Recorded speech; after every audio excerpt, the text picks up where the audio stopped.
എല്ലാവർക്കും നിമിഷസ് കിച്ചണിലേക്ക് സ്വാഗതം. നമുക്ക് നാടൻ രുചിയിലുള്ള ഉള്ളിവട തയ്യാറാക്കിയാലോ. അതായത് തട്ടുകടകളിൽ നിന്ന് അതുപോലെ ചായക്കടയിൽ നിന്നൊക്കെ കിട്ടുന്ന ഉള്ളിവടയുടെ അതേ രുചി തന്നെയാണ് ഈ ഒരു ഉള്ളിവടയ്ക്കും. അപ്പോൾ നിങ്ങൾ എന്തായാലും തയ്യാറാക്കി നോക്കുക, തീർച്ചയായിട്ടും ഇഷ്ടപ്പെടും. അപ്പോൾ നമുക്ക് എങ്ങനെയാണ് തയ്യാറാക്കണേ നോക്കാം. അതിനു മുമ്പ് നിങ്ങൾ വീഡിയോ മുഴുവനായിട്ട് തന്നെ കാണാം. അതുപോലെ ഇതുവരെ സബ്സ്ക്രൈബ് ചെയ്യാത്തവരുണ്ടെന്നുണ്ടെങ്കിൽ സബ്സ്ക്രൈബ് ചെയ്യാനും മറക്കരുത്. അപ്പോൾ നമുക്ക് പെട്ടെന്ന് വീഡിയോയിലേക്ക് കിടക്കാം. അപ്പോൾ നമുക്ക് ഉള്ളിവട തയ്യാറാക്കാൻ വേണ്ടിയിട്ട് തുടങ്ങാം. അതിന് വേണ്ടിയിട്ട് ഞാനിവിടെ 4 മീഡിയം സൈസിലുള്ള സവാള എടുത്തിട്ടുണ്ട്. ഇതിൻ്റെ തൊലിയൊക്കെ നമുക്കൊന്ന് കളഞ്ഞെടുക്കാം. അപ്പോൾ നമ്മൾ എടുക്കണ സവാളയ്ക്ക് അനുസരിച്ച് ഇതിലേക്ക് ചേർക്കണം ബാക്കി ഇൻഗ്രീഡിയൻസിൻ്റെ അളവിൽ വ്യത്യാസം വരുത്താം കേട്ടോ. കാരണം ഓരോ സവാളയുടെ വലിപ്പം വ്യത്യാസം ഉണ്ടാവുമല്ലോ.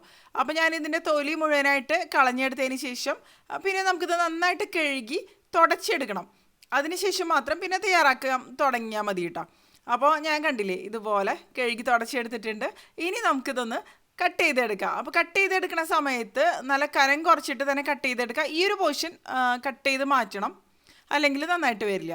ഇനി മാക്സിമം എത്ര കനം കുറച്ചിട്ട് നമുക്ക് കട്ട് ചെയ്തെടുക്കാൻ പറ്റുമോ അത്രയും കനം കുറച്ചിട്ട് തന്നെ കട്ട് ചെയ്തെടുക്കാം, നീളത്തിലുള്ള കഷ്ണങ്ങളായിട്ട്. ഈ ഒരു രീതിയിൽ നമുക്ക് എല്ലാം കട്ട് ചെയ്തെടുക്കാം. ഉള്ളിവട എന്നൊക്കെ പറയുമ്പോൾ വളരെ എളുപ്പത്തിൽ നല്ല ടേസ്റ്റി ആയിട്ട് തയ്യാറാക്കിയെടുക്കാൻ പറ്റുന്ന ഒരു അടിപൊളി സ്നാക്ക് തന്നെയല്ലേ. അപ്പോൾ ഇതുപോലെ കട്ട് ചെയ്തെടുത്തിട്ടുണ്ട്. മുഴുവനായിട്ട് കനം കുറച്ചിട്ട് തന്നെയാണ് കട്ട് ചെയ്തെടുത്തിരിക്കുന്നത്. ഇനി നമുക്ക് ഇതിൻ്റെ ഓരോ കഷ്ണങ്ങളൊന്ന് സെപ്പറേറ്റ് ചെയ്തെടുക്കണം ഈ ഒരു രീതിയിൽ. അപ്പോൾ തന്നെയായിരിക്കും ഉള്ളിവട നല്ല കറക്റ്റായിട്ട് അടിപൊളിയായിട്ട് തന്നെ മാറുക. അപ്പോൾ ഇതുപോലെ സെപ്പറേറ്റ് ചെയ്തെടുക്കുന്ന സമയത്ത് ചില കഷ്ണങ്ങളൊക്കെ വലുതായിട്ട് ഉണ്ടാവുമല്ലോ. അപ്പോൾ ഇതുപോലെ വലുതായിട്ട് കിടക്കുന്ന കഷ്ണങ്ങൾ നമുക്ക് ഒന്നും കൂടി ഒന്ന് കട്ട് ചെയ്തെടുക്കാം. അല്ലാന്നുണ്ടെങ്കിൽ അത്രയ്ക്ക് നന്നായിട്ട് വരില്ല. കണ്ടില്ലേ, ഞാനിത് കത്തി ഉപയോഗിച്ചിട്ട് ഒന്നും കൂടി ഒന്ന് കട്ട് ചെയ്തെടുക്കുകയാണ്. അതിനുശേഷം നമുക്കിനി ഇത് നന്നായിട്ട് ഒന്നും കൂടി ഒന്ന് എല്ലാം ഒന്ന് അടർത്തിയെടുക്കുക. കൈവച്ച് നന്നായിട്ടൊന്ന് മിക്സ് ചെയ്തെടുത്താൽ മതി. അപ്പോൾ എല്ലാം തന്നെ ഒന്ന് അടർന്ന് വന്നോളൂ കേട്ടോ. എളുപ്പത്തിൽ തന്നെ അടർത്തിയെടുക്കാവുന്നതേ ഉള്ളൂ. ഇപ്പോൾ എല്ലാം ഞാൻ ഇതുപോലെ ഒന്ന് അടർത്തിയെടുത്തിട്ടുണ്ട്. ഇനി നമുക്കിതിലേക്ക് ഉപ്പാണ് ചേർത്ത് കൊടുക്കേണ്ടത്. അപ്പോൾ ഞാനിപ്പോൾ ഒരു 3/4 ടീസ്പൂണോളം അളവിലാണ് ഉപ്പ് ഇതിലേക്ക് ചേർത്ത് കൊടുക്കുന്നത്. ഉപ്പ് ചേർക്കുമ്പോൾ ശ്രദ്ധിച്ച് ചേർക്കുക, ഒരിക്കലും കൂടിപ്പോയരുത്. കൂടിപ്പോയി കഴിഞ്ഞാൽ പിന്നെ ഇത് അഡ്ജസ്റ്റ് ചെയ്തെടുക്കാനൊക്കെ നല്ല ബുദ്ധിമുട്ടായിരിക്കും. ഉപ്പ് ചേർത്തതിന് ശേഷം കൈവച്ച് നന്നായിട്ട് തന്നെ ഒന്ന് മിക്സ് ചെയ്ത് കൊടുക്കുക. നന്നായിട്ട് ഞെരടി എടുക്കുക എന്നൊക്കെ പറയില്ലേ, ആ ഒരു രീതിയിൽ തന്നെ ചെയ്തെടുക്കുക. അപ്പോൾ ഇങ്ങനെ ചെയ്യുമ്പോഴുള്ള ഗുണം എന്താണെന്ന് വെച്ചാൽ സവാളയുടെ ഉള്ളിൽ നിന്ന് വെള്ളം പുറത്തോട്ട് വരും.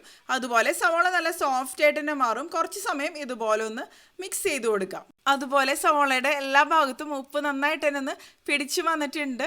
ഇതിപ്പോൾ ഞാൻ ആവശ്യത്തിന് തന്നെ ഒന്ന് മിക്സ് ചെയ്ത് അല്ലെങ്കിൽ ഞെരടി എടുത്തിട്ടുണ്ട്. ഇനി ഇതൊരു 15 മിനിറ്റോളം സമയം ഒന്ന് മാറ്റി വയ്ക്കാം. അപ്പോൾ ഇതിൻ്റെ ഉള്ളിൽ നിന്ന് നന്നായിട്ട് വെള്ളം പുറത്തോട്ട് വരും. ഇപ്പോൾ 15 മിനിറ്റ് സമയം കഴിഞ്ഞ് കണ്ടില്ലേ, പിഴിഞ്ഞെടുക്കുന്ന സമയത്ത് ഇതുപോലെ നന്നായിട്ട് വെള്ളം പുറത്തോട്ട് വരുന്നുണ്ട്. ഈ ഒരു രീതിയിൽ തന്നെ വരണം. പിന്നെ നമ്മൾ എടുക്കുന്ന സവാളയ്ക്ക് അനുസരിച്ച് ഇപ്പോൾ വെള്ളത്തിൻ്റെ ക്വാണ്ടിറ്റിയിലൊക്കെ ചിലപ്പോൾ വ്യത്യാസം ഉണ്ടാവാമെന്ന് മാത്രം കേട്ടോ.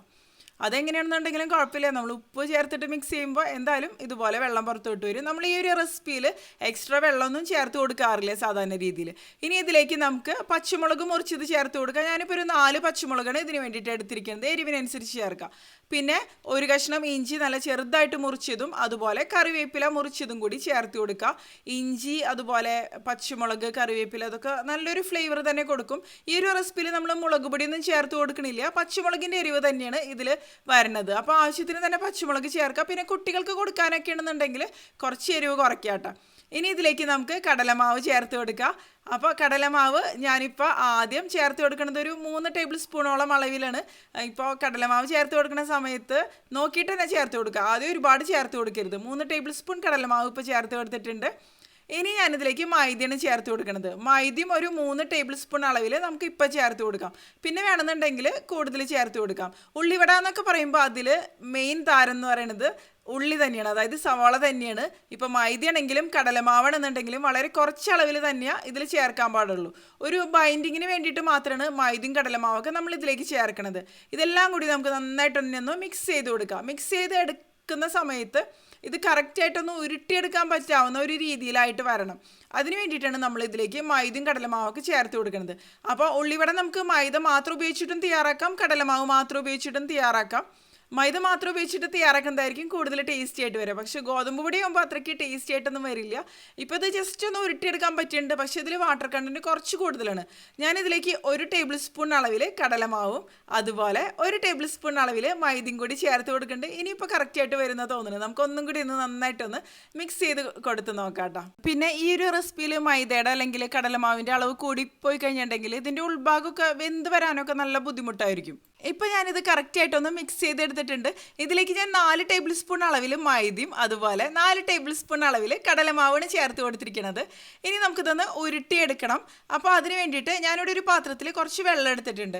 കയ്യിലൊന്ന് വെള്ളമാക്കി കൊടുക്കുക. അപ്പോൾ ഒട്ടിപ്പിടിക്കില്ല, അല്ലെങ്കിൽ ഒട്ടിപ്പിടിക്കാനുള്ള സാധ്യത വളരെ കൂടുതലാണ്. ഇനി ഇത് എത്ര സൈസിലുള്ള ഉരുളകളാക്കിയിട്ട് നിങ്ങൾക്ക് എടുക്കണമെന്നുണ്ടെങ്കിൽ അത്രയും സൈസിലുള്ള, അതായത് ചെറുത് വേണമെങ്കിൽ ചെറുതാക്കാം, വലുത് വേണമെന്നുണ്ടെങ്കിൽ വലുതാക്കി എടുക്കാം.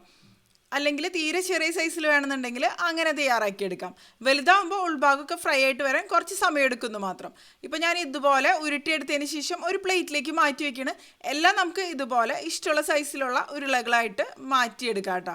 അപ്പോൾ പിന്നെ എളുപ്പത്തിൽ തന്നെ നമുക്കിത് ഫ്രൈ ചെയ്തെടുക്കാൻ പറ്റും. ഇത് ശരിക്കും പറഞ്ഞാൽ നല്ല നാടൻ രുചിയിലുള്ള ഉള്ളിവടയുടെ റെസിപ്പി തന്നെയാണ്. ഇതിനു മുമ്പ് ഞാൻ വേറൊരു ഉള്ളിവടയുടെ റെസിപ്പി ഷെയർ ചെയ്തിട്ടുണ്ടായിരുന്നു. അപ്പോൾ അത് കാണാമെന്നുള്ളവർക്ക് കണ്ടു നോക്കാം. അത് മൈദ ഉപയോഗിച്ചിട്ട് തയ്യാറാക്കണ ഉള്ളിവടയുടെ റെസിപ്പി തന്നെയായിരുന്നു. അപ്പോൾ എല്ലാം ഞാൻ ഈ ഒരു രീതിയിൽ തന്നെ ഒന്ന് ഉരുട്ടി മാറ്റി വയ്ക്കട്ടെ. അതിനുശേഷം നമുക്ക് പെട്ടെന്ന് തന്നെ തയ്യാറാക്കിയെടുക്കാം. കണ്ടില്ലേ, എല്ലാം ഇപ്പോൾ റെഡി ആയിട്ട് വന്നിട്ടുണ്ട്. ഇനി ഇത് നമുക്ക് പെട്ടെന്ന് തന്നെ ഒന്ന് ഫ്രൈ ചെയ്തെടുക്കാം. ഉള്ളിവട പല ഇൻഗ്രീഡിയൻസ് ഉപയോഗിച്ചിട്ട് തയ്യാറാക്കിയെടുക്കാറുണ്ട്. ഗരം മസാല, പെരിഞ്ജീരകത്തിൻ്റെ പൊടി, പെരിഞ്ജീരകം ചേർത്തിട്ട് അങ്ങനെ. ഞാനിപ്പോൾ ഇതിൽ അതൊന്നും തന്നെ ചേർത്ത് കൊടുത്തിട്ടില്ല. ഇപ്പോൾ ഞാനിവിടെ ഒരു പാൻ എടുത്തിട്ടുണ്ട്. പാൻ ചൂടാവുന്ന സമയത്ത് അതിലേക്ക് വറക്കാൻ ആവശ്യത്തിന് എണ്ണ ഒഴിച്ചു കൊടുക്കുക. ഇനി എണ്ണ നന്നായിട്ട് ചൂടായിട്ട് വരുന്ന സമയത്ത് നമുക്ക് ഇതിലേക്ക് ഓരോ ഉള്ളിവടയും ചേർത്തിട്ട് ഫ്രൈ ചെയ്തെടുക്കാം. അപ്പോൾ ഫ്രൈ ചെയ്തെടുക്കുന്ന സമയത്ത്, അതായത് ഇത് ഇട്ട് കൊടുക്കുന്ന സമയത്ത് ഒരു മീഡിയം ഫ്ലെയിമിൽ തന്നെ വെച്ച് കൊടുക്കുക. അല്ലാന്നുണ്ടെങ്കിൽ പെട്ടെന്ന് ഇതിൻ്റെ പുറം ഭാഗം ബ്രൗൺ ഷെയ്ഡായിട്ട് മാറും, പക്ഷേ ഉൾഭാഗം ഫ്രൈ ആയിട്ട് വന്നിട്ടുണ്ടാവില്ല.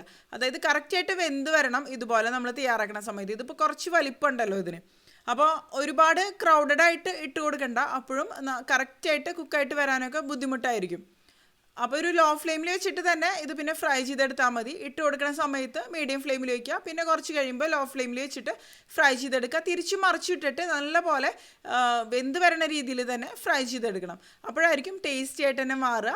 പിന്നെ നിങ്ങൾക്കിത് വളരെ പെട്ടെന്ന് തന്നെ ഫ്രൈ ചെയ്തെടുക്കണമെന്നുണ്ടെങ്കിൽ ചെറിയ ചെറിയ പീസുകളാക്കിയിട്ട്, അതായത് ഇതുപോലെ ഒരുപാട് വലിപ്പത്തിൽ ഉരുട്ടിയെടുക്കാതെ ചെറുതാക്കിയിട്ട് ഉരുട്ടിയെടുത്തിട്ട് അങ്ങനെ ഫ്രൈ ചെയ്തെടുക്കുക. അപ്പോൾ എളുപ്പത്തിൽ തന്നെ ഫ്രൈ ആയിട്ട് വന്നോളും. ഉൾഭാഗം കുക്കാവാനും അധികം സമയം എടുക്കില്ല. ഇതാവുമ്പോൾ കുറച്ച് സമയം എടുത്തിട്ട് തന്നെ നമ്മൾ ഫ്രൈ ചെയ്തെടുക്കേണ്ടി വരും. അപ്പോൾ തന്നെ ആയിരിക്കും പെർഫെക്റ്റ് ആയിട്ട് നമുക്കിത് തയ്യാറാക്കി എടുക്കാൻ പറ്റുക. കുറച്ച് പ്രാവശ്യം തിരിച്ചും മറിച്ചും ഇട്ട് കൊടുക്കുക. അപ്പോൾ തന്നെ ആയിരിക്കും കറക്റ്റായിട്ട് ഫ്രൈ ആയിട്ട് വരിക. ഇതിപ്പോൾ കറക്റ്റായിട്ട് റെഡി ആയിട്ട് വന്നിട്ടുണ്ട്. ഇനി ഇത് നമുക്കൊന്ന് കോരി മാറ്റാം. ഓരോന്നും കോരിയെടുത്തതിന് ശേഷം ഒരു സ്ട്രെയിനറിലേക്കോ അല്ലെങ്കിൽ ഒരു കിച്ചൺ ഡിഷിലേക്ക് ഇട്ട് കൊടുക്കുക. എക്സസ് ആയിട്ട് എന്തെങ്കിലും ഓയിൽ ഉണ്ടെന്നുണ്ടെങ്കിൽ അത് പോകാൻ വേണ്ടിയിട്ടാണ്. പക്ഷേ ഇതിലൊരുപാട് എണ്ണയൊന്നും പിടിച്ചിട്ടൊന്നുമില്ല. അതുപോലെ ഇത് റെഡി ആയതിനു ശേഷം കോരിയെടുക്കുന്ന സമയത്ത് നിങ്ങളിത് ഹൈ ഫ്ലെയിമിൽ വെച്ച് കൊടുക്കുക. അപ്പോൾ എണ്ണ തീരെ ഇതിലേക്ക് അബ്സോർബ് ചെയ്യില്ല. അതിനുശേഷം മാത്രം കോരിയെടുക്കുക കേട്ടോ. ഇതിപ്പോൾ എല്ലാം ഞാൻ ഈ ഒരു രീതിയിൽ കോരി മാറ്റിയെടുക്കട്ടെ. പിന്നെ നിങ്ങൾക്ക് ഇതിനേക്കാളും ഒന്നും കൂടിയും, അതായത് നന്നായിട്ടൊരു ബ്രൗൺ ഷെയ്ഡിലേക്ക് എടുക്കണമെന്നുണ്ടെങ്കിൽ അങ്ങനെ എടുക്കാട്ടോ. പക്ഷെ കരിഞ്ഞു പോരുത്, അത് ശ്രദ്ധിക്കുക. ഇതിപ്പോൾ നന്നായിട്ട് തന്നെ ഒന്ന് മൊരിഞ്ഞ് വന്നിട്ടുണ്ട്, റെഡി ആയിട്ടും വന്നിട്ടുണ്ട്. ഇനി ഞാനിതൊരു സ്ട്രെയിനറിലേക്ക് ഇട്ട് കൊടുക്കുകയാണ്. ഈ ഒരു രീതിയിൽ തന്നെ എല്ലാം ഞാനിനിപ്പോൾ ഫ്രൈ ചെയ്തെടുക്കുകയാണ്. അപ്പോൾ ഈ സെയിം എണ്ണയിലേക്ക് തന്നെ ബാക്കിയുള്ളതും കൂടി നമുക്ക് ഇട്ടിട്ട് ഫ്രൈ ചെയ്തെടുക്കാം. അപ്പോൾ ഈ ഒരു അളവ് ഉപയോഗിച്ചിട്ട് 8 ഉള്ളിവടയാണ് തയ്യാറാക്കി എടുത്തിരിക്കുന്നത്. അപ്പോൾ എല്ലാവരും തയ്യാറാക്കി നോക്കുക. അതിനുശേഷം നിങ്ങളുടെ അഭിപ്രായങ്ങളൊക്കെ ഒന്ന് പറയാം. തീർച്ചയായിട്ടും ഇഷ്ടപ്പെടും. പിന്നെ നിങ്ങൾക്ക് വീഡിയോ ഇഷ്ടപ്പെട്ടെന്നുണ്ടെങ്കിൽ നിങ്ങളുടെ കൂട്ടുകാരിലേക്ക് ഒന്ന് ഷെയർ ചെയ്യുക. അതുപോലെ വീഡിയോ ലൈക്ക് ചെയ്യാനും സബ്സ്ക്രൈബ് ചെയ്യാത്തവർ സബ്സ്ക്രൈബ് ചെയ്യാനും അഭിപ്രായങ്ങൾ കമന്റ് ചെയ്യാനും മറക്കരുത്. അപ്പോൾ മറ്റൊരു അടിപൊളി റെസിപ്പിയുടെ നമുക്ക് വീണ്ടും കാണാം.